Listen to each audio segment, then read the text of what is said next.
Joseph est troublé d'apercevoir que sa fiancée Marie est enceinte. Après sa fuite et un court repos, un ange lui apparaît. Le fils de son épouse vient de l'Esprit Saint. C'est ainsi que Pasolini nous restitue, dans une simplicité et une limpidité déconcertante, l'Annonciation, premier épisode biblique de la vie de Jésus. Le film transmet ces épisodes de vie jusqu'à la résurrection de ce dernier, en s'appuyant sur les écrits de saint Matthieu, moins mystique et sentimental que les autres évangiles, selon les propos du réalisateur.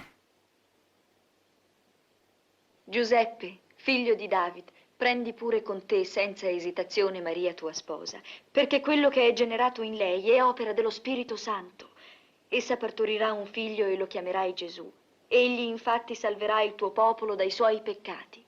L'Évangile selon saint Matthieu choisit de traiter sobrement les épisodes relevant du surnaturel. Il ne les supprime pas, mais les traite avec un banal absolu, parfois déconcertant. L'ange, par exemple, se présente à ses interlocuteurs et surtout aux spectateurs dans une simplicité totale, comme s'il était humain comme les autres. Le cinéma, pourtant, aurait permis d'appuyer sur le potentiel visuel de ces scènes. Pasolini aurait pu agrémenter ces miracles d'un crescendo sonore et d'effets visuels pour les rendre surprenants. Mais là n'est pas son choix en tant qu'auteur qui, justement, a choisi cet évangile pour sa portée poétique plus forte. Alors, c'est à la parole que le réalisateur a choisi de se fidéliser. Les directives de Jésus nous sont restituées brutes, telles qu'écrites. La puissance de la littérature, de la poésie, du verbe est mise en avant. Par la parole, le Christ a montré sa conviction et se lie au peuple. Non accumulate tesori su questa terra, dove tignola e ruggine corrodono, e dove ladri sfondano e rubano.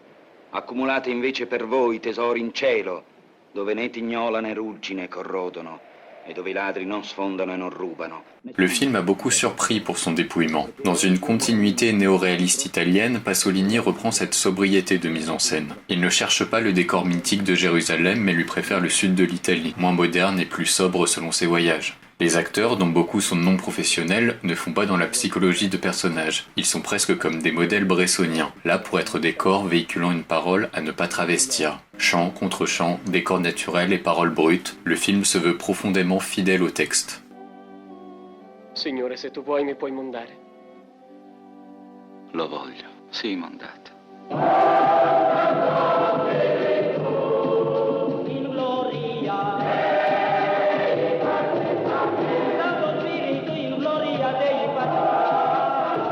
Pasolini, pourtant athée, ne cherche pas à critiquer frontalement la religion. Au contraire, il est en quête des points de friction et de rencontre de son esthétique personnelle avec la Bible. Le film, pourtant dépouillé, n'affiche pas de parti pris officiel, bien que, par le montage et sa réalisation, en prend un officieux. Les miracles sont peu traités et c'est la parole du Christ, à tendance socialiste selon nos critères d'aujourd'hui, qui nous est montrée sans artifice. En ce sens, ce film s'inscrit pleinement dans la trinité pasolinienne, Dieu, Marx et la poésie. C'est là le processus de remythification revendiqué par le cinéaste. Ici, ce Jésus dépouillé, approuvé par le Vatican, nous apparaît non pas comme une figure religieuse institutionnelle, mais plus comme un poète révolutionnaire.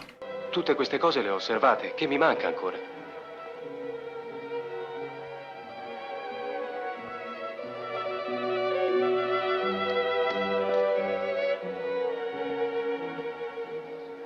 Se vuoi essere perfetto, va. Vendi quello che hai e donalo ai poveri. E avrai un tesoro nel cielo. Poi vieni e seguimi.